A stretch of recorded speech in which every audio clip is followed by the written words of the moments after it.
In this part of the garden I have a lot of herb Robert growing. I'm going to gather some of this to add to my pressing.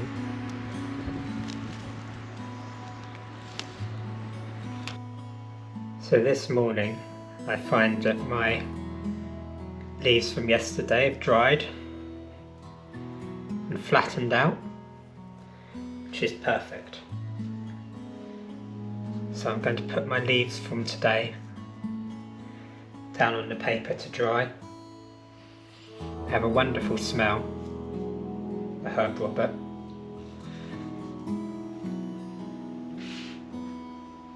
These are going to fit in beautifully onto here.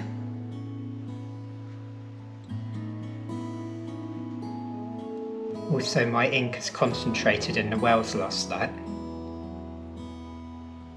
so I'm using it to add some darker colour onto these leaves.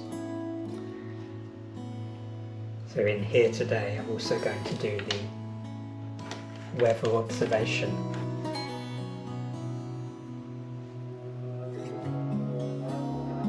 Now let's take our first look at my flower press. Alright. This has clearly been used a lot before. And what I'm going to want to do is put my new stuff down at the bottom. So I'm going to remove some of these layers.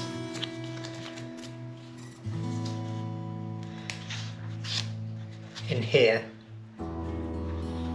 we have some heartsease, or perhaps violets. And this was all in here when I got the press, so I don't know how old these are.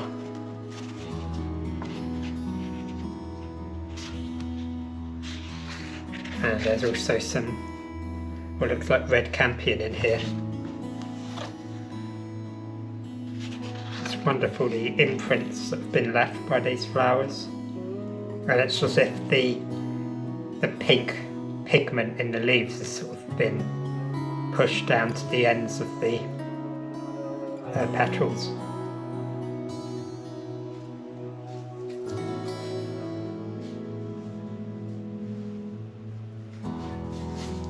Let's return to the empty sheets.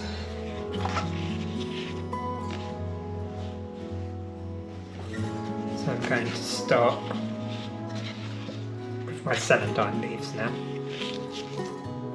I'm going to lay them all on this side because I want to save room for my herb Robert.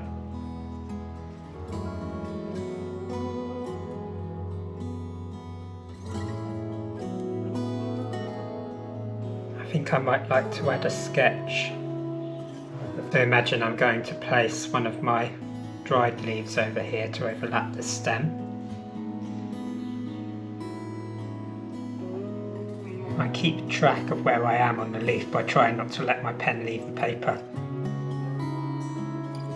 These leaves are quite large and for the size of the book, so they should shrink a little bit in the press as they lose moisture, so hopefully I'll be able to fit them on.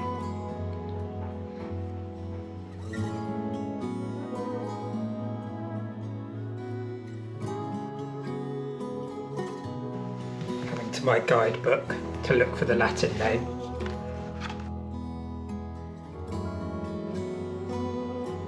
I think that's where I'm going to leave it today. Let these dry overnight, and tomorrow can move further on into the journal.